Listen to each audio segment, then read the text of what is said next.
The apartment smelled of bergamot and cedar, Kang Woo's scent, marking every corner of what was supposed to be our home. I stood in the foyer with my single suitcase, my Omega instincts recoiling at the cold sterility of the space. Everything was sharp angles and monochrome surfaces, as unwelcoming as the man who just changed the door code in front of me. The code is 0614, Kang Woo said without looking at me, his fingers moving across the keypad with practiced efficiency. Our divorce date. June 14th. Exactly 1 year from today. My throat tightened, but I forced myself to nod. I understand. He finally turned to face me, and I was struck again by how beautiful he was, all sharp jawlines and piercing dark eyes that seemed to look through me rather than at me. His alpha pheromones rolled off him in waves of displeasure and barely contained irritation. Every instinct in my Omega body wanted to submit, to please, to make him comfortable. But I held my ground. Your room is down that hall, second door on the right, he continued, gesturing dismissively. I'm in the master suite on the opposite side. We'll maintain separate spaces. I have my life, you have yours. In public, we play the part of a married couple for my grandfather's sake. In private, we're strangers. Are we clear? Crystal clear, I whispered, hating how small my voice sounded. Kang Woo's expression didn't change. Good. I'll be working late most nights. Don't wait up and don't expect me to play house. This marriage is a business arrangement, nothing more. With that, he grabbed his briefcase and walked out, leaving me standing alone in the oppressive silence of our loveless home. I waited until I heard the elevator doors close before I let the tears fall. My name is Li Woo. I'm 24 years old and I'm what most people would call unremarkable. I'm a low-rank Omega, the kind that gets overlooked at social gatherings, the kind whose pheromones are pleasant but not particularly alluring, the kind who was never supposed to marry an alpha as powerful and influential as Kang Woo. But his grandfather, the formidable Chairman Kang, had other plans. The old man had taken a liking to me when I worked as a secretary at Kang Industries. He'd seen something in me, kindness, he'd said, genuine warmth in a world full of calculating social climbers. When his health began to fail, his dying wish was to see his grandson married to someone who might soften his cold heart. That someone was me. Kang Woo had fought it, of course. Everyone knew about his hatred of Omegas. He'd built a reputation on his belief that Omegas were weak, manipulative creatures who used their heats to trap unsuspecting alphas. He'd sworn never to bond with one, never to be controlled by something as base as biological urges. And yet here we were, bound by duty and his grandfather's iron will. I dragged my suitcase to the small guest room that would be my sanctuary for the next year. It was nice enough, a comfortable bed, a small desk, and en-suite bathroom. Everything I needed to exist while remaining invisible. That first night, I lay awake listening to the city sounds filtering through the windows, wondering how I would survive 12 months of this Cold War. My Omega nature craved connection, warmth, the comfort of an alpha's presence. Instead, I had emptiness and the lingering scent of an alpha who wished I didn't exist. The first 3 months passed in a blur of awkward silences and careful avoidance. Kang Woo kept his word. He was rarely home, and when he was, he remained in his wing of the apartment. We communicated through brief text messages and the occasional post-it note left on the kitchen counter. Dinner with clients Friday night. Be ready by 7 p.m. Wear something appropriate. Grandfather's birthday party Sunday. We'll leave at noon. Don't be late.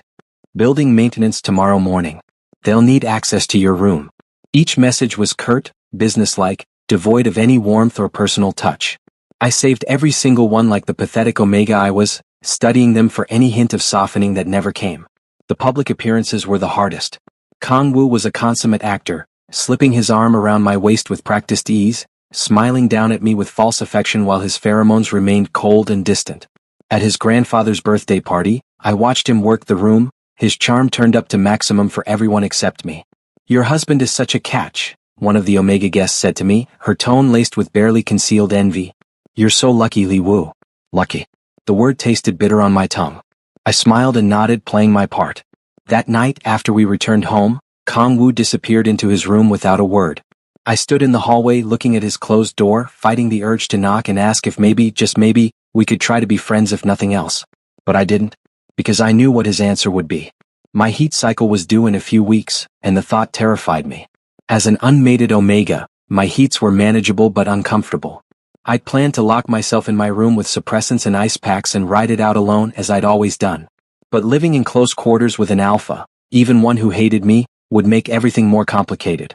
His presence, his scent, the biological pull between our designations, it would make my heat worse. Longer. More painful. I needed to prepare. I stocked my room with supplies. Water bottles, protein bars, extra suppressants, cooling patches. I set up a small fan and made sure my door had a sturdy lock. When the time came, I would weather it alone as I did everything else in this marriage. The morning my heat started, I texted Kangwoo, "Heat cycle beginning. Will be in my room for the next few days. Please don't disturb." His response came quickly, "Understood. I'll be staying at a hotel. Let me know when it's over." Of course he would leave. The idea of being near an Omega in heat repulsed him. I locked myself in my room as the first waves hit, my body temperature spiking, my skin becoming oversensitive.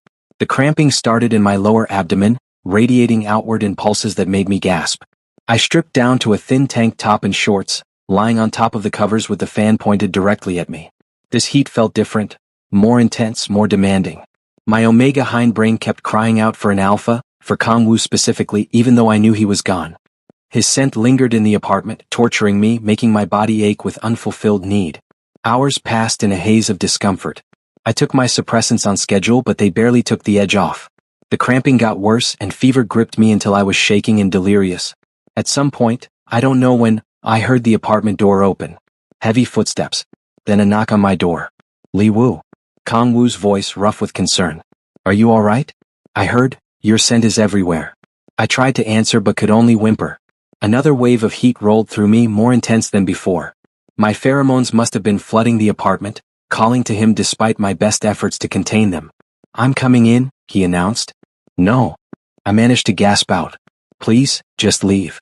But the door was opening and then he was there, his alpha scent washing over me like a tidal wave.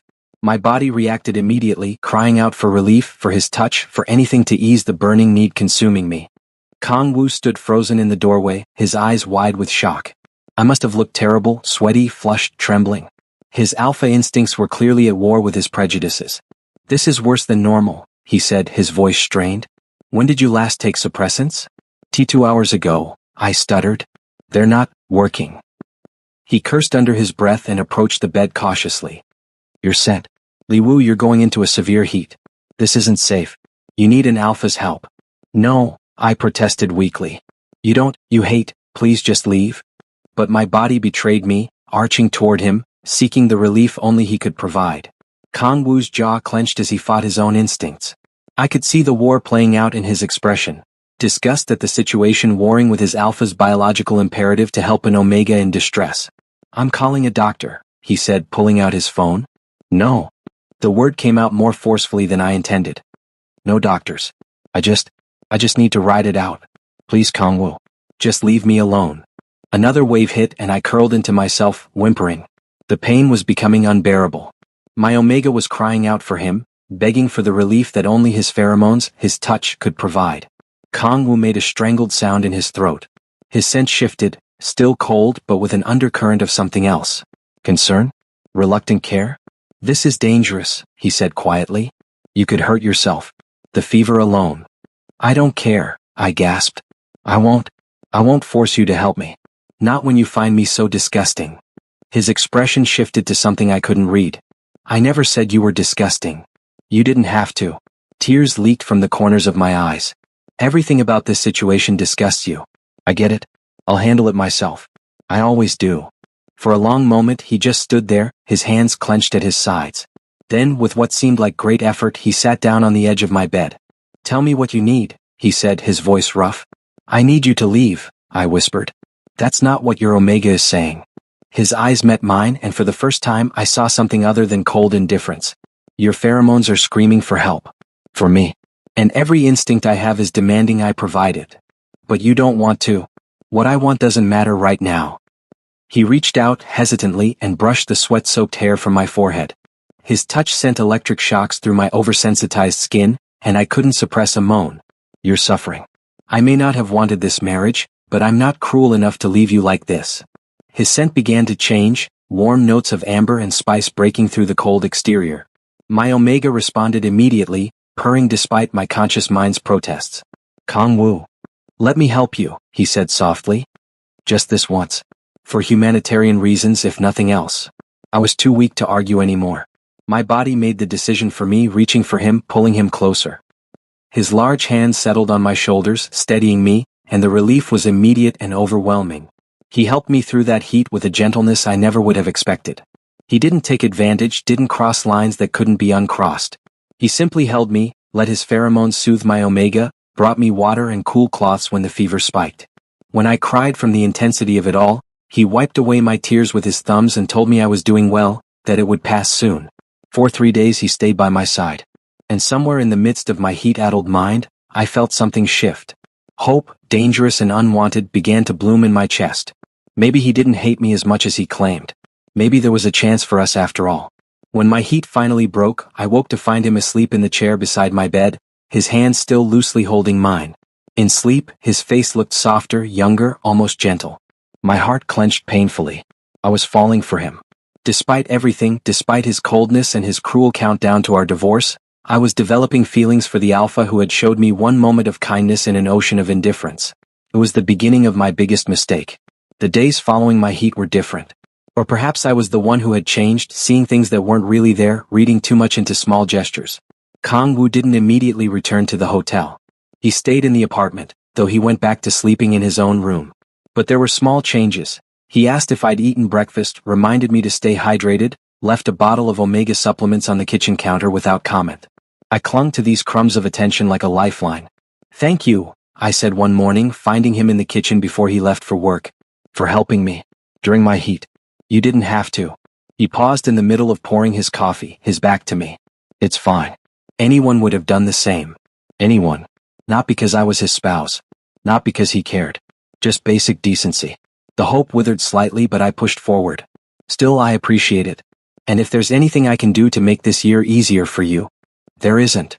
He turned to face me, his expression back to its usual cool mask. "Let's not make this into something it's not, Li Wu. You were in distress, I helped. That's all." "Right. Of course." I forced a smile. "I understand." But I didn't understand. How could he hold me so tenderly for 3 days and then go back to treating me like a stranger? How could his scent have warmed for me, his touch have been so gentle, and then have it all mean nothing? I tried to go back to our routine of avoidance, but something in me had broken open. I found myself seeking him out more, trying to create opportunities for us to talk, to connect. I cooked dinner some nights, hoping he might join me. I asked about his work. I left little notes thanking him for the times he'd helped me. He responded to none of it. If anything, he seemed to withdraw further, staying later at the office, leaving earlier in the mornings.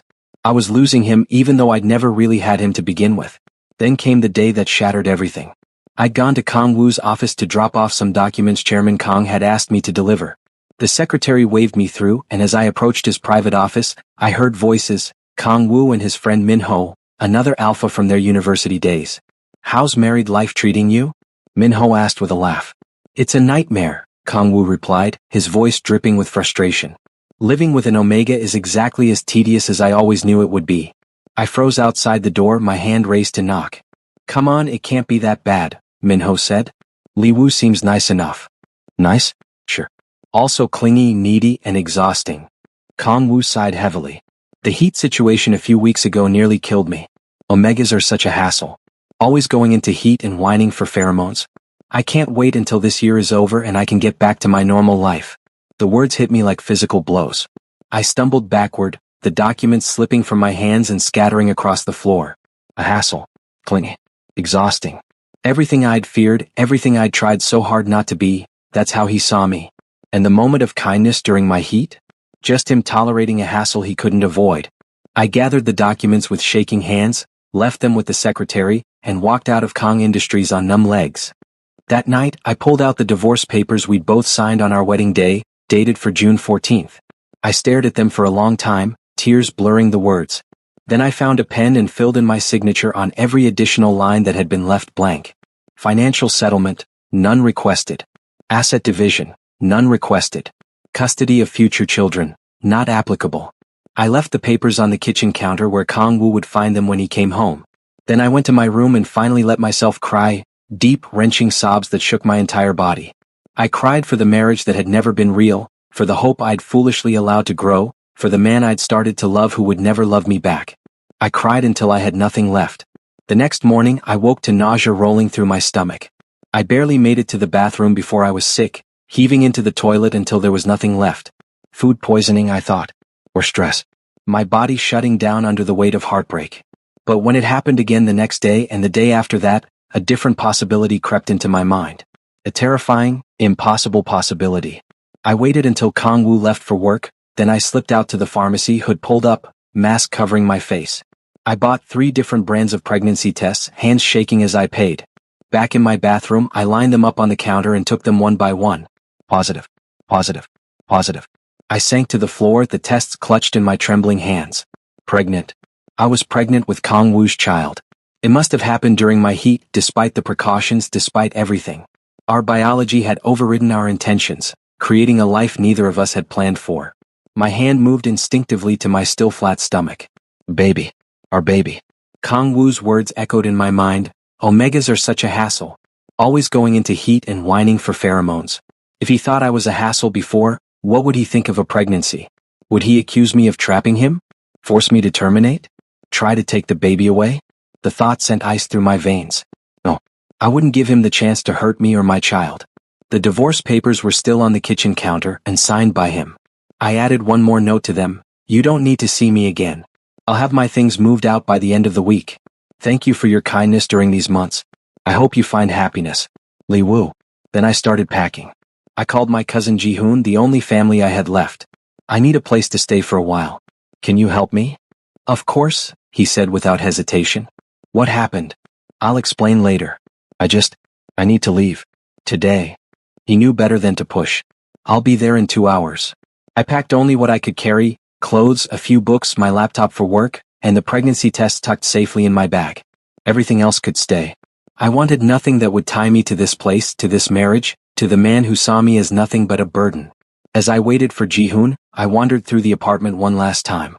The kitchen where I'd cooked meals that went uneaten. The living room where we'd never sat together. The hallway that divided his world from mine. I paused outside Kangwoo's door. Behind it lay all the answers to questions I'd never get to ask. Did he ever wonder what I was thinking? Did he feel even a flicker of regret? Did he know that for one brief, stupid moment I'd believed he might actually care? No. Better not to know. Better to leave with what little dignity I had left. Ji-hoon arrived with his van, and we moved my things quickly, efficiently. He asked no questions, just helped me load boxes and cast worried glances my way. Are you sure about this? He asked as we drove away from the building, away from the life I'd tried and failed to build. Yes, I whispered, watching the apartment disappear in the side mirror. I've never been more sure of anything. The apartment Ji-hoon found for me was small, just a studio in a quiet neighborhood far from Kang Industries, far from the life I'd briefly inhabited. But it was mine. Safe. A place where I could figure out my next steps without fear. That night, alone in my new space, I placed my hand on my stomach and made a promise. It's going to be okay, I whispered to the tiny life growing inside me. I'll protect you. I'll love you. And I'll never let anyone make you feel like you're a hassle or a burden. You're wanted. You're loved. And we're going to be just fine, you and me. I almost believed it. The first few weeks in my new apartment were a blur of adjustment and morning sickness. I'd taken on remote work as a translator and content writer, jobs I could do from home without drawing attention to myself. The pay wasn't great, but it was enough to cover rent and necessities. Ji-hoon checked on me daily, bringing groceries and supplies despite my protests. You're pregnant and alone, he said firmly. Let me help. I'm not completely alone, I argued. I have you. You know what I mean. His expression softened. Have you thought about telling him? No. The answer was immediate and non-negotiable. He made his feelings perfectly clear. I won't trap him with a baby he doesn't want. But it's his child too. A child he would see as the ultimate hassle. I placed my hand protectively over my barely there bump. I heard him, Ji-hoon. The disgust in his voice when he talked about omegas and heats. Can you imagine what he'd say about a pregnancy? He'd either force me to terminate or try to take the baby away from me. I can't risk either. Ji-hoon sighed but didn't push further. He knew the full story now, the contract marriage, Kangwoo's hatred of omegas, my foolish hope and devastating heartbreak. He'd been furious on my behalf, but he respected my decision to walk away. As my pregnancy progressed, I fell into a routine. Work in the mornings, rest in the afternoons when exhaustion hit. Weekly clinic visits to monitor the baby's development. Preparing my tiny apartment for a new arrival. I was 12 weeks along when I had my first ultrasound. The technician smiled as she moved the wand across my stomach. Would you like to hear the heartbeat? I nodded, unable to speak. The sound filled the room, a rapid, strong rhythm that brought tears streaming down my face. My baby. real and alive and growing inside me. Everything looks perfect, the technician said. You're doing great, Mama? Mama. The word wrapped around my heart and squeezed. I left the clinic with ultrasound photos clutched in my hand and hope blooming in my chest. This baby was mine. My family. My future. I didn't need Kangwoo. I didn't need anyone. But fate, it seemed, had other plans. At 16 weeks, my stomach had developed a noticeable swell that no amount of loose clothing could completely hide. I'd been careful to stay close to home, only venturing out for necessities. But I was running low on supplies and Jihoon was out of town for work. The grocery store was quiet in the early afternoon. I moved through the aisles quickly, eager to get home. I was comparing prices on vitamins when I felt eyes on me. I turned to find Min-ho, Kang-woo's friend, standing 3 feet away, his gaze locked on my stomach. My blood turned to ice. Li-woo. He approached slowly, confusion written across his face. I thought, you're pregnant? My hand moved instinctively to cover my bump, as if I could hide what was obvious. Yes. His eyes sharpened. How far along? I didn't answer, my mind racing. What should I say? Could I lie? Li-woo. His voice was gentle but firm. How far along are you? 16 weeks, I whispered. I watched the calculation happen in his eyes. 16 weeks ago, I'd still been living with Kang-woo. Married to Kang-woo. Does he know? Min-ho asked quietly. No. The word came out sharp, desperate. And you can't tell him. Please, Min-ho. He doesn't want this. He doesn't want me. That's not. It is true. I felt tears building. I heard him talking to you. About how I'm a hassle, how omegas are exhausting. Do you really think he wants to be tied to me forever through a child? He'll take my baby away. Or worse. Min-ho's expression shifted to something like guilt. Li-woo, that conversation. Kang-woo was just blowing off steam. He didn't mean. He meant every word. I backed away. Promise me you won't tell him. Please. I'm begging you. He hesitated, conflict clear on his face. I'm sorry, but I can't make that promise. If he's the father. I didn't wait to hear more. I abandoned my cart and fled the store, my heart pounding. I needed to get home. Needed to figure out what to do. Because now Kang-woo would know. And everything I'd built would come crashing down. The paranoia started immediately. Every sound outside my door made me jump. Every time my phone buzzed, I expected to see Kang-woo's name on the screen. But days passed with no contact. Min-ho hadn't told him. Or maybe he had, and Kang-woo simply didn't care enough to seek me out. That thought hurt more than it should have. I became even more cautious, venturing out only when absolutely necessary and always in shapeless clothes with my hood up. The clinic visits became exercises in anxiety. I'd arrive right when they opened, when the waiting room was mostly empty, and leave immediately after. It was exhausting, living in constant fear of discovery. At 18 weeks, I felt the baby move for the first time, a flutter so faint I almost missed it. I was lying in bed, hand on my stomach, when it happened. A tiny bubble of movement, there and gone. I burst into tears, overwhelmed with love and terror and loneliness. This moment should be shared with the baby's father. We should be experiencing this wonder together. But I was alone. And I'd chosen that. And I'd choose it again despite the ache in my chest. The following week, the feeling of being watched started. At first, I dismissed it as pregnancy hormones making me paranoid. But the sensation persisted, eyes on me when I walked to the small market on the corner, a presence in the shadows when I took out the trash at night. I told myself I was imagining things. Min-ho had kept my secret. Kang-woo didn't know. But my omega instincts, usually so quiet, were screaming warnings. Someone was watching me. It came to a head on a Tuesday evening. I'd gone out to pick up a prescription from the pharmacy, wrapped in my usual disguise of oversized hoodie and mask. The sun was setting as I walked home, casting long shadows across the street. And there, partially hidden in an alley across from my building, I saw him. Kang-woo. Our eyes met across the distance and the world seemed to stop. He looked different, disheveled, dark circles under his eyes, his usually perfect appearance marred by what looked like days without proper sleep. He took a step toward me and I bolted. Li-woo, wait. His voice chased me up the stairs to my building. I fumbled with my keys, hands shaking so badly I could barely get them in the lock. I could hear his footsteps on the stairs getting closer. The door finally opened and I slammed it shut behind me, engaging every lock. My back against the wood, I slid to the floor, gasping for breath. Li-woo. His voice came from the other side, surprisingly gentle. Please. I just want to talk. Go away, I managed to say. I'm not going anywhere. Not until you talk to me. There's nothing to say. There's everything to say. Pause. Min-ho told me. About the baby. Is it? Is it mine? Tears streamed down my face. It doesn't matter. It matters to me. His voice cracked slightly. Please, Li Wu. Open the door. Let me see you. Why? I demanded. So you can take my baby away? Force me to terminate because it's inconvenient for you? What? No. God, no. How could you think? Because I know how you feel about Omegas. The words burst out of me. I heard you, Kangwu. I heard every word you said to Minho about how I'm a hassle, how you can't wait to be rid of me. Why would I subject my child to that? Silence from the other side of the door. Long and heavy. You heard that conversation, he finally said, his voice barely audible. Every word. Li Wu. He sounded destroyed. That's why you left. That's why you signed the papers. Yes. I'm such an idiot. A thud like he'd hit the door with his fist. Li Wu, please. Let me explain. Let me tell you what I should have said months ago. There's nothing to explain. You were honest. Finally. And I made my decision based on that honesty. I was lying. The words came out harsh, desperate. I was lying to Minho, lying to myself, lying to everyone because I was terrified of what I was feeling. My breath caught. What? Open the door. Please. Let me look at you and say this to your face. Every instinct warred within me, the hurt Omega who wanted to keep him out, and the tiny foolish part that still hoped. That still loved him despite everything. Slowly I unlocked the door.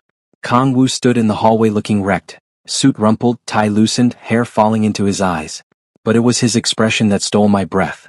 Raw pain, desperate hope, and something else I was afraid to name. His eyes immediately dropped to my stomach, now clearly visible in just my thin t-shirt. 20 weeks along, the baby was making their presence known. Can I? He gestured toward my apartment. I stepped aside, letting him enter. The space was so small that his presence filled it immediately, his alpha scent washing over me. My Omega responded instantly, humming with recognition and longing. Traitor body.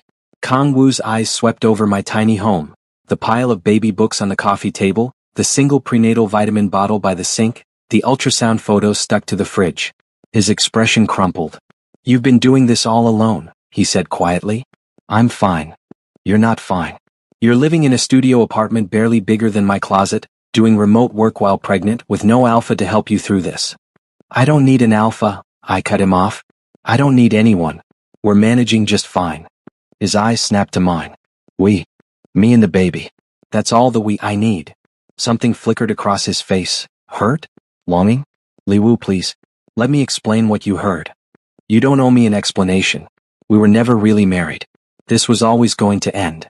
It wasn't supposed to end like this. His hands clenched at his sides. It wasn't supposed to end at all. I laughed bitterly. Really? Then why did you change our door code to our divorce date? Why did you count down the days until you'd be free of me? Because I was terrified. The words burst out of him. Because every day I lived with you, I felt my walls crumbling. Because you were nothing like the manipulative, weak Omegas I'd convinced myself all Omegas were. You were kind and patient and strong, and you never once demanded anything from me even though you had every right to. I stared at him, speechless. He continued, the words pouring out like he'd been holding them back for months. That conversation with Minho? I was trying to convince myself that I still hated Omegas, that you were just another hassle I had to endure. Because admitting the truth, that I was falling for you, scared me more than anything ever has. You, what? During your heat when I held you? His voice dropped to barely a whisper. I've never felt anything so right. Every alpha instinct I'd spent years suppressing roared to life. And when it was over, when I realized I wanted to keep holding you, keep taking care of you, I panicked. Tears blurred my vision. So you pushed me away. I pushed you away and told myself it was for the best. That I was maintaining boundaries. That in a few more months, you'd be gone and I could go back to my ordered, controlled life. He laughed bitterly. And then you disappeared. You were just gone. And the apartment felt wrong. Empty.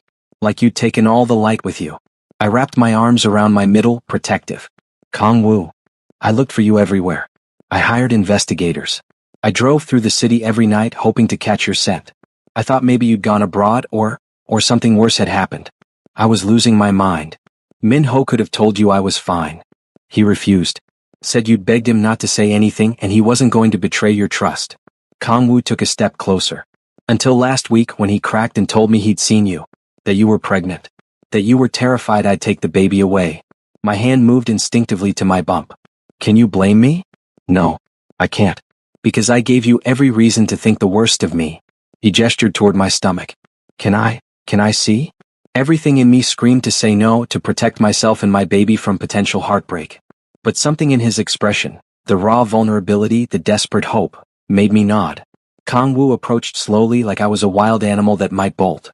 When he was close enough, he dropped to his knees in front of me, bringing him eye level with my bump. Hi, he whispered to my stomach. I'm your father. I'm sorry it took me so long to find you. A tear slipped down my cheek.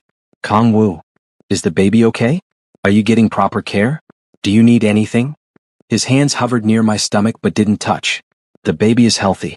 We both are. Can I? He looked up at me, eyes pleading. I couldn't speak, so I just nodded.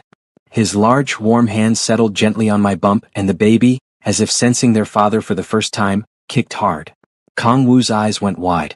Was that? They've been active lately, I managed to say. He looked up at me with such wonder, such pure joy, that my carefully constructed walls began to crack. They're real. You're carrying our baby. Yes. I've missed so much already. His voice broke. The first heartbeat, the first movements, all of it. And it's my own fault. I wanted to stay angry. Wanted to protect myself from more hurt. But seeing him like this, vulnerable and aching and so clearly in love with a baby he just learned existed, made it impossible. Kang-woo, I said softly. Why are you here? Really? He stood, his hands reluctantly leaving my stomach. I'm here because I love you. Because I've loved you for months and was too much of a coward to admit it.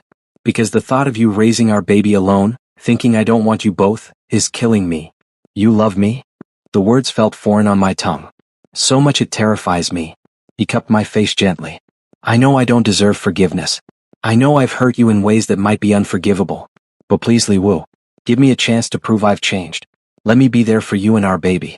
Let me love you the way I should have from the beginning. I searched his eyes for any hint of deception, any sign that this was just alpha instincts responding to pregnancy hormones. But all I saw was sincerity and desperate hope. I don't know if I can trust you, I whispered. Then let me earn your trust. However long it takes. His thumb brushed away a tear from my cheek. I'll prove to you every single day that you and our baby are the most important things in my world. I'll show you what I should have shown you from day one, that you're not a hassle or a burden. You're a gift I was too blind to appreciate. My Omega was singing, begging me to accept him, to let him back in. My heart, battered and bruised, wanted to believe him. But my mind remembered the pain. I need time, I finally said. I need to know this is real and not just a reaction to finding out about the baby. Take all the time you need. I'll wait. I'll prove it to you. He pressed his forehead to mine. Just please don't shut me out completely. Let me at least help with the pregnancy. Doctor visits, supplies, whatever you need. Let me be involved in our baby's life, even if you're not ready to let me back into yours. It was reasonable. Fair even. And deep down, I knew our child deserved to have their father present, regardless of what happened between Kang-woo and me. Okay, I whispered. But slowly. And if you hurt me again. I won't. Never again. He pulled back enough to look me in the eyes. I swear on our baby's life, I will never make you feel unwanted or unloved again. I wanted to believe him. God, how I wanted to believe him. There's an ultrasound next week, I said. You can come. If you want. The smile that broke across his face was radiant. I want. Thank you, Li-woo. Thank you for giving me this chance. He left shortly after, but not before making me promise to text him if I needed anything at any hour. As I locked the door behind him, I placed both hands on my bump and tried to quiet the war raging inside me. Hope was a dangerous thing.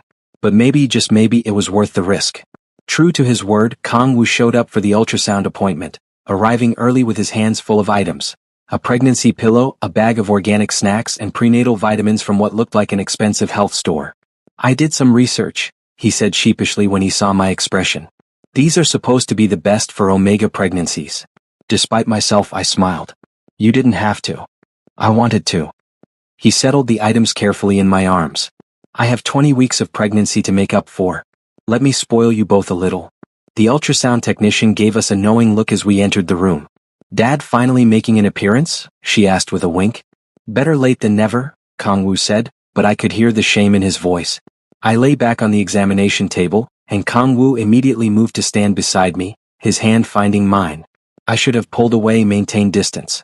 But his touch felt too good, too right. The technician applied gel to my exposed bump. Let's see how baby is doing. The screen flickered to life and there they were, Our baby so much bigger than in the last ultrasound. I could make out tiny fingers, the curve of a spine, the rapid flutter of a heartbeat. Kangwoo made a choked sound beside me. That's your baby, the technician finished with a smile. About 20 weeks along, measuring perfectly. Would you like to know the sex? I looked at Kangwoo. This should be a decision we made together. What do you think? His eyes were glassy with unshed tears. Whatever you want. Let's find out together. The technician moved the wand, angling for a better view. Congratulations. It looks like you're having a girl. A daughter. We were having a daughter. Kangwoo's hand tightened on mine as tears finally spilled over. A girl, he whispered. We're having a little girl. I was crying too, overwhelmed with joy and fear and the surreal reality of this moment, sharing the discovery of our daughter's identity with the man I'd thought I'd never see again. After the appointment, Kangwoo insisted on taking me to lunch. You need to eat well. For the baby. I eat plenty. Humor me, please. We ended up at a quiet restaurant near my apartment.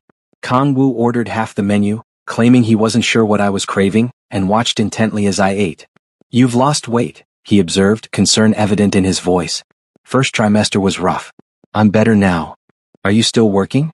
Those remote jobs. I nodded. I have to support myself somehow. His jaw tightened. Let me help. Financially, I mean. You shouldn't have to work while pregnant. I'm not taking your money, Kangwoo. It's not about money. It's about making sure you and our daughter are taken care of. He reached across the table, covering my hand with his. I know you're independent and strong, but you don't have to do everything alone anymore. I'm here now. The sincerity in his eyes made my defenses waver. I'll think about it. That's all I ask.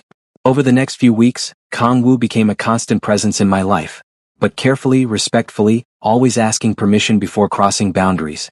He came to every doctor's appointment, brought groceries twice a week, and installed a better lock on my apartment door when he decided the existing one wasn't secure enough. You're nesting, I teased one evening as he assembled a crib that had been delivered. Am not, he protested, but his ears turned red. I'm just ensuring our daughter has a safe place to sleep. In my studio apartment? He paused in his work, expression uncertain. I was hoping, maybe you'd consider moving? Not back to my place, he added quickly when he saw my face. But somewhere bigger. A 2-bedroom at least with a proper nursery. I'll pay for it. No strings attached. Just better for you and the baby. Kangwoo. Before you say no, just think about it. You're already at 24 weeks. In a few months she'll be here and you'll need space for all her things. This studio is fine for you alone, but with a baby? He gestured around at the cramped quarters. He had a point. I'd been trying not to think about how I'd manage with an infant in this tiny space. I'll look at some options, I conceded. But I'm paying my own rent. Stubborn Omega, he muttered, but he was smiling. These moments of domesticity, Kangwoo building furniture, bringing me tea, rubbing my swollen feet after a long day, were dangerous. They made me forget why I'd left in the first place. They made me hope. One evening, as he was leaving after installing a smoke detector, he hesitated at the door. Liwoo, can I ask you something? Sure. Do you think you could ever forgive me? Really forgive me, not just tolerate me for the baby's sake? I studied his face, seeing the vulnerability there. I don't know, I answered honestly. You hurt me deeply, Kangwoo. And I'm still scared you'll revert to that person once the novelty of the pregnancy wears off. I won't. I swear I won't. He moved closer, his scent wrapping around me. The man you heard that day, spouting all that garbage about Omegas, he was a coward hiding behind prejudice because he was too afraid to admit what he really felt. But I'm not that man anymore. You changed me, Liwoo. You and our daughter. People don't change overnight. Then watch me prove it over time. He cupped my cheek gently. However long it takes. I'm not going anywhere. Later that night, alone in bed with my hands on my growing bump, I felt our daughter kick strong and insistent. What do you think? I whispered to her. Should we give Daddy another chance? She kicked again as if answering. And despite all my fears, I felt my resolve beginning to soften. At 28 weeks, I started having trouble sleeping. The baby was active at night and my back ached constantly. I'd wake up several times trying to find a comfortable position, usually failing. One particularly rough night, I texted Kangwoo at 3 a.m., not expecting a response. Can't sleep. Baby is doing gymnastics. My phone rang immediately. Are you okay? Is something wrong? No, everything's fine. I didn't mean to wake you. I wasn't sleeping. I'll be there in 20 minutes. Kangwoo, you don't need to. But he'd already hung up. True to his word, he arrived 20 minutes later, still in his pajamas with a coat thrown over them, carrying a bag. "What are you doing here?" I asked, but I was secretly grateful. "Helping." He showed me the bag's contents: heating pads, massage oil, chamomile tea. "I've been reading about pregnancy discomforts. Let me try something." He set up the heating pad on the couch and guided me to lie down, my back against it. Then he sat at my feet and began massaging my swollen ankles and calves with gentle, expert pressure. "Where did you learn to do that?" I asked with a sigh of relief. "YouTube videos. And I may have consulted with 3 different pregnancy specialists." He looked up with a sheepish grin. I wanted to be prepared. My heart clenched.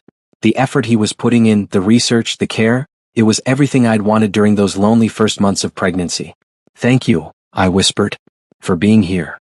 There's nowhere else I'd rather be."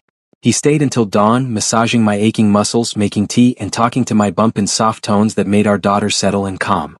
When I finally drifted off to sleep, his hand was resting protectively on my stomach. I woke to find him asleep beside me on the couch, his hand still on my bump. In the soft morning light, I studied his face, the dark lashes, the strong jaw, the gentle curve of his lips. This man who'd hurt me so deeply was now the same one who'd driven across the city in the middle of the night just to ease my discomfort. Maybe people really could change. "I can feel you staring," he mumbled, eyes still closed. "It's creepy." I smiled. "Sorry?" "You looked peaceful." He opened his eyes, finding mine immediately. "I should go. Let you rest properly." "Stay," I heard myself say. "Just a little longer." The hope that flared in his expression nearly undid me. "Okay. Whatever you need." We lay there in comfortable silence, his hand never leaving my bump, our daughter moving occasionally between us, a bridge connecting us in the most profound way. "I love you," he said suddenly. "I know I've said it before, but I need you to know, it's not because of the baby. I loved you before I knew about her. I loved you when I was too stupid to admit it. And I'll love you long after she's grown and gone." Tears pricked my eyes. "Kang-woo. You don't have to say it back. I just needed you to know." But the thing was, I wanted to say it back. Because somewhere between the midnight visits and the gentle massages and the way he talked to our daughter like she was already here, I'd fallen for him all over again. "I'm scared," I admitted. "Scared to trust this. Scared you'll leave once reality sets in. Then I'll spend every day proving I won't." He shifted closer, his forehead touching mine. "I'm not going anywhere, Li-woo. Not ever again." At 32 weeks I finally agreed to move.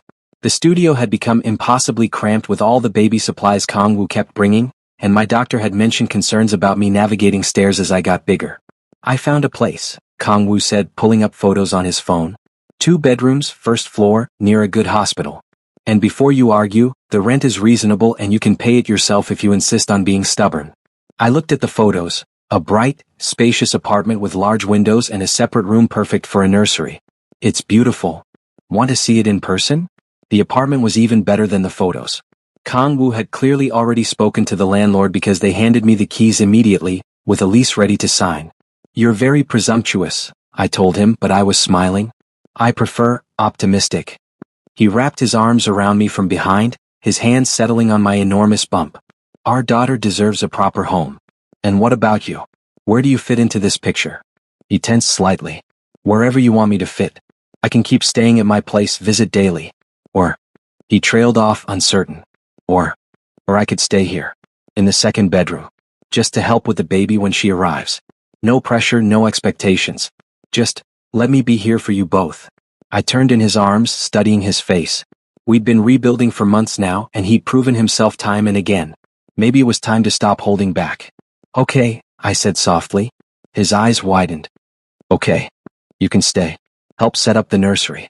Be here when she arrives." I placed my hand over his on my bump. "But Kang-woo, if you hurt me again?" "I won't. I swear on everything I am, I won't." We moved in together over the next week, this time as partners rather than strangers forced into marriage. Kang-woo respected the boundaries I set, separate bedrooms, taking things slowly, but his presence filled the apartment with warmth I'd been missing. He painted the nursery a soft lavender color, assembled furniture with intense focus, and spent hours arranging tiny clothes in the dresser. Watching him nest was endearing and surprisingly arousing, given my current pregnant state. "You know we're having a baby in about 8 weeks, right?" I teased one evening as he organized the closet by color. "I'm aware. Everything needs to be perfect for her. She won't care if her onesies are color coordinated. But I will." He turned to me with a grin. Let me have this, please. It's all I can do to feel useful. At 35 weeks, during a routine checkup, the doctor asked if we had any questions. Kang Wu immediately pulled out a typed list of concerns he'd been compiling. I've created a hospital bag checklist, he began, and I couldn't help but laugh. Did you make a spreadsheet too? I asked. Actually, yes. Color-coded. He showed his phone to the doctor, who looked impressed. You're very prepared, Dad? The easy way the doctor used that title made Kang Wu beam with pride. On the way home, he was practically glowing. What? I asked. She called me Dad. Like it's real. Like I really am going to be someone's father. You are really going to be someone's father. Our daughter's father. He pulled the car over suddenly, turning to face me with intense eyes. Li Wu, I need to ask you something. Okay. Marry me. Again. For real this time. My breath caught. What? I know we're technically still married on paper. But I want to do it right. A real wedding, real vows, a real commitment made with love instead of obligation. He took my hand. I want to stand in front of everyone and promise to love you forever. I want you to be my wife not because my grandfather demanded it, but because we choose each other. Tears streamed down my face. Kang Wu. You don't have to answer now. Just think about it. After the baby comes when you're ready. I'll wait as long as you need. But I didn't need to wait. Because looking at this man, this alpha who'd learned and grown and proven himself in 1,000 small ways, I knew my answer. Yes, I whispered. His eyes widened. Yes. Yes, I'll marry you. For real this time. I cupped his face. Because I love you. Because you've shown me who you really are. Because I want to build a life with you, not just for our daughter, but for us. The kiss he gave me was desperate and tender and filled with months of longing. When we finally pulled apart, both breathless, he rested his forehead against mine. I'll spend the rest of my life making sure you never regret this, he promised. I know you will. Our daughter decided to make her appearance 2 weeks early, at 3 a.m. on a Tuesday morning. My water broke while I was sleeping and I woke Kang Wu with a panicked, "It's time." He moved with impressive efficiency, grabbing the hospital bag, helping me to the car, calling ahead to the hospital, all while remaining remarkably calm despite his scent betraying his alpha panic. You're doing amazing, he kept saying as contractions hit. So strong. I'm so proud of you. Labor was long and difficult, 18 hours of increasing pain and exhaustion. But Kang Wu never left my side. He held my hand through every contraction, wiped my forehead with cool cloths, and whispered encouragement when I wanted to give up. I can't do this, I sobbed during a particularly brutal contraction. You can. You're the strongest person I know. He pressed his lips to my forehead. And I'm right here. Not going anywhere. When our daughter finally entered the world at 9:47 p.m., her cry was the most beautiful sound I'd ever heard. The doctor placed her on my chest immediately, a tiny, perfect miracle with a full head of dark hair and Kang Wu's nose. She's perfect, Kang Wu breathed, his voice thick with emotion. You're both perfect. I looked up to see tears streaming down his face as he gazed at our daughter with absolute wonder. Want to hold her? He accepted her with shaking hands, cradling her against his chest like she was made of glass. Hi, baby girl, he whispered. I'm your daddy. I love you so much already. Our daughter, Kang Mi-sun, we decided, meaning beautiful and gentle, wrapped her tiny hand around his finger, and I watched Kang Wu completely fall apart. He sobbed openly, pressing kisses to her tiny head, promising her the world. I'll protect you forever, he told her. Keep you safe. Love you unconditionally. And I'll love your mama too, every single day so you'll always know what real love looks like. My heart felt too full for my chest. The next few weeks were a blur of sleepless nights, endless feedings, and learning to navigate life as new parents. True to his word, Kang Wu was there for everything. Diaper changes at 2 a.m., soothing a crying baby so I could shower, researching solutions to every tiny concern. You're going to spoil her, I said one night, finding him holding Mi-sun while she slept, simply staring at her in wonder. That's my right as her father, he replied. Besides, look at her. How could I not spoil something this precious? When Mi-sun was 6 weeks old, we finally had our real wedding, a small, intimate ceremony with just close friends and family. Ji-hoon walked me down the aisle, and Chairman Kang, now recovered and overjoyed about his great-granddaughter, officiated. I knew you two were meant for each other, the old man said with a knowing smile. Just took you both a while to figure it out. When it came time for vows, Kang Wu took my hands, his eyes bright with unshed tears. Li Wu, I once told you we'd live separate lives. I was a fool. You've shown me what it means to love unconditionally, to be brave, to put someone else before myself. You've given me the greatest gift, our daughter, and a second chance I didn't deserve. I promised to spend the rest of my life earning your love, protecting our family, and being the man you both deserve. I squeezed his hands, my own vows ready. Kang-woo, you've taught me that people can change, that love can grow in unexpected places, and that sometimes the hardest journeys lead to the most beautiful destinations. You're my partner, my love, and the father of my child. I choose you today and every day forward. The kiss we shared as husband and wife, for real this time, felt like coming home. That night, in our bedroom with Mi-sun sleeping soundly in her nursery and the monitor on the nightstand, Kang-woo pulled me close. Thank you, he whispered into my hair. For what? For not giving up on me. For giving me a chance to prove I could change. For our daughter. For this life. He tilted my chin up to look at him. For loving me despite everything. Thank you for becoming someone worth loving, I replied. He kissed me then, deep and slow and filled with promise. When he pulled back, his eyes were dark with desire I recognized. The doctor cleared you for activity, right? He asked, his voice rough. I smiled. 6 weeks postpartum. We're in the clear. Good. Because I've been dying to show you properly how much I love you. What followed was tender and passionate, Kang-woo worshipping every inch of my body, now marked with the evidence of carrying his child, with a reverence that brought tears to my eyes. He was gentle with my still healing body, constantly checking if I was comfortable, if anything hurt. You're beautiful, he breathed against my skin. So damn beautiful. I can't believe you're mine. I'm yours, I confirmed, gasping as he found a sensitive spot. Always.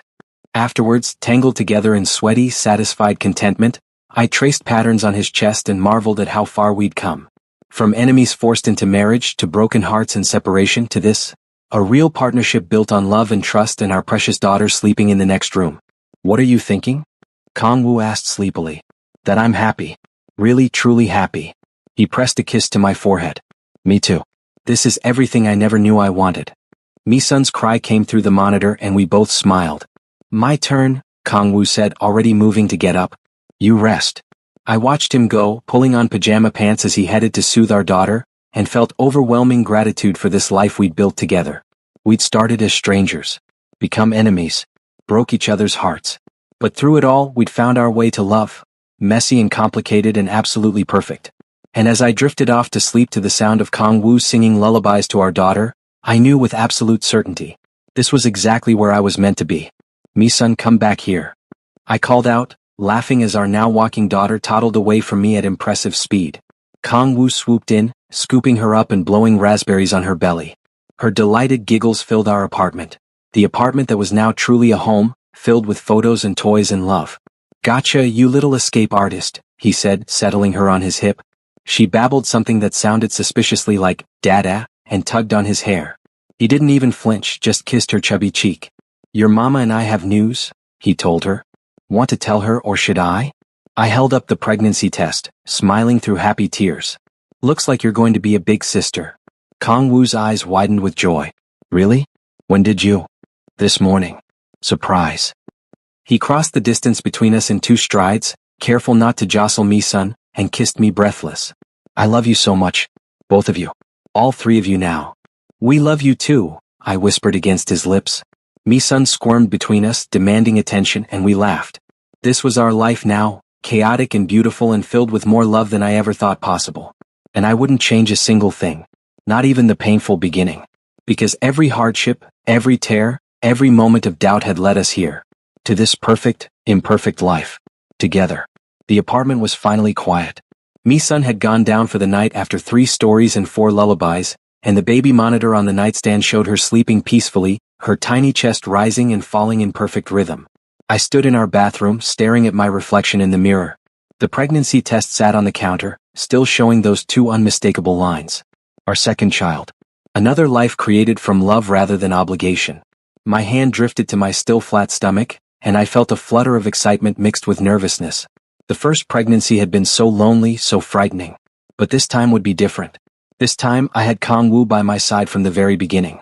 Hey, his voice came from the doorway, soft and warm. You okay? You've been in here a while. I turned to find him leaning against the doorframe, wearing nothing but low-slung pajama pants that showed off the defined muscles of his torso. Even after all this time together, the sight of him still made my omega purr with appreciation. Just thinking, I said, moving toward him. His arms opened immediately and I stepped into his embrace, breathing in his scent, cedar and amber with undertones of contentment and love. It had been so long since his pheromones carried any hint of the coldness I'd once known. Now they were always warm, always welcoming, wrapping around me like a protective blanket. "About the baby?" he asked, his hand settling on my stomach with reverent gentleness. "About everything. How different this is from last time." I looked up at him. "How lucky I am that you fought for us." His expression softened, and he cupped my face with his free hand. "I'm the lucky one. You gave me a second chance I didn't deserve. You gave me, son. You gave me a life I never knew I wanted." His thumb brushed across my lower lip. "And now you're giving me another child. Another piece of our love made real." The way he looked at me like I was his entire world made my heart race. My omega responded to his intensity, a wave of warmth spreading through my body that had nothing to do with a heat cycle and everything to do with desire. "Kang Wu," I whispered, and something in my tone made his eyes darken. "Yes, my love? Make love to me." My hand slid up his bare chest, feeling the rapid beat of his heart beneath my palms. "I want to celebrate this with you. Properly." A low growl rumbled in his chest, his alpha rising to meet my omega's call. "Are you sure? You're pregnant." "Barely pregnant. The doctor said everything is fine." I pressed closer, letting him feel every curve of my body against his. "I need you." That was all it took. His mouth claimed mine in a kiss that started gentle but quickly deepened into something desperate and hungry. His hand slid down my back, gripping my hips and pulling me flush against him. I could feel his arousal pressing against my stomach, hot and hard and ready. "Bedroom?" he growled against my lips. "Now."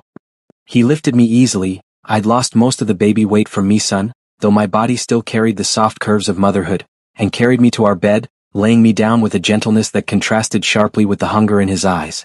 "I love you," he said, settling over me, caging me in with his arms. "Every single part of you." His lips traced a path down my neck, finding the sensitive scent gland that marked me as omega. When he sucked gently on that spot, I arched beneath him with a gasp, pleasure shooting straight through me. "So responsive," he murmured. "Even after all this time, you still react to me like this." "Always," I managed to say, my hands threading through his hair. "You're my alpha. My body knows you, craves you." He groaned, his hips pressing forward instinctively. "The things you say, Li Wu. You drive me crazy." His hands found the hem of my nightshirt, and I lifted my arms so he could pull it off. I wasn't wearing anything underneath. We'd long since abandoned modesty in the privacy of our bedroom, and the cool air made my nipples peak instantly. Kang Wu's eyes roamed over my exposed skin with unmistakable appreciation. "Beautiful," he breathed. "So damn beautiful." His mouth descended on my breast, tongue swirling around the sensitive peak while his hand cupped the other, thumb brushing across the nipple in maddening circles. I writhed beneath him, my omega singing with pleasure at his attention. "Kang Wu, please," I whimpered. "Please what?" He switched breasts, giving equal attention to each. "Tell me what you need." "You. Inside me. I need to feel you." He kissed his way down my stomach, pausing to press gentle kisses where our second child was growing. "Hi, baby," he whispered. "Daddy loves you already. And he loves your mama so much." Tears pricked my eyes at the tenderness of the gesture. This man, this alpha who had once seemed so cold, was now the most devoted father and partner I could have imagined. His fingers hooked into my sleep shorts and panties, sliding them down my legs in one smooth motion. I lay bare before him, completely exposed and vulnerable, but I felt only trust, only love. "Spread your legs for me," he commanded softly, and I obeyed, revealing myself fully to his hungry gaze. He settled between my thighs, his large hands gripping them possessively. "Mine," he growled. "All mine." "Yes," I agreed. "Yours. Always yours." His fingers found my center, stroking through my slickness with practiced ease. I was already wet, had been since the moment he'd walked into the bathroom, my body preparing itself for him instinctively. "So ready for me," he praised, sliding one long finger inside. "So perfect." I gasped at the intrusion, my inner walls clenching around him. It had been weeks since we'd had time for intimacy, Mi-sun's sleep schedule had been unpredictable, and my body was desperate for this connection. He added a second finger, stretching me carefully, his thumb finding that bundle of nerves that made me see stars. I gripped the sheets, my back arching as pleasure built with each stroke of his fingers. "That's it," he encouraged. "Let me see you come apart, my love." His fingers curled inside me, hitting that perfect spot while his thumb circled my sensitive peak, and I shattered. The orgasm rolled through me in waves, my body clenching rhythmically around his fingers as I cried out his name. "Beautiful," he murmured, working me through it. So beautiful when you let go. Before I could fully recover, he was removing his pajama pants, freeing himself. My eyes widened. I'd never get tired of the sight of him fully aroused, thick and hard and ready for me. He positioned himself at my entrance, the head of his length pressing against my slick heat. Ready, my love? So ready, I breathed. Please, Kang-woo. He pushed forward slowly, giving me time to adjust to his size. The stretch was intense but not painful, my body remembering him, welcoming him home. When he was fully seated inside me, we both groaned at the perfection of it, the complete connection, two becoming one. God, Li-woo, he gasped. You feel incredible. So tight, so perfect. Move, I urged, wrapping my legs around his waist. Please move. He established a rhythm, deep, slow strokes that hit every sensitive spot inside me. Each thrust made me gasp, pleasure building steadily with the friction of our bodies moving together. Look at me, he commanded, and my eyes met his. I want to see you. Want to watch you fall apart on my knot. His knot. The alpha trait that would lock us together, binding us completely. We'd only knotted a handful of times, it required careful timing and deep trust. But each time had been transcendent. Yes, I moaned. Want your knot. Want all of you. His pace increased, hips snapping forward with more force now. The bed creaked beneath us, but we were beyond caring about noise. All that mattered was this. Our bodies joined, our hearts beating in sync, our love made physical. Touch yourself, he growled. Make yourself come on my cock. My hand slid between our bodies, finding that sensitive bundle of nerves. Combined with the feeling of him filling me so completely, it only took a few circles of my fingers before I was climbing toward release again. That's it, he encouraged, his own movements becoming erratic as he chased his climax. Come for me, my beautiful Omega. Let me feel you. The orgasm hit me like lightning, my entire body going taut as pleasure exploded through every nerve. I cried out his name, my inner walls clamping down on him rhythmically. The sensation triggered his own release. With a roar, he thrust deep and held, his knot swelling and locking us together as he poured himself inside me. I felt every pulse, every wave of his release, marking me from the inside as his. We stayed locked together, panting and trembling, our bodies still joined intimately. Kang-woo carefully shifted us onto our sides, cradling me against his chest while we waited for his knot to subside. I love you, he whispered, pressing kisses to my damp forehead. So much, Li-woo. You're everything to me. I love you too, I replied, feeling boneless and satisfied. Thank you for being here. For being mine. Always. His hand found my stomach again, protective and gentle. I'll always be here. For you, for me, son, for this little one. You're my family. My home. We lay there in comfortable silence, listening to each other breathe, feeling the proof of our love still pulsing between us. Outside, the city continued its endless rhythm, but here in our bedroom, time seemed to stand still. This was everything I'd never dared to dream of during those lonely months when I thought I was facing pregnancy alone. This love, this partnership, this complete and utter belonging. What are you thinking? Kang-woo asked softly, his fingers trailing patterns on my bare shoulder. That I'm grateful, I said honestly. For all of it, even the pain and the heartbreak. Because it led us here. To this moment. To this life.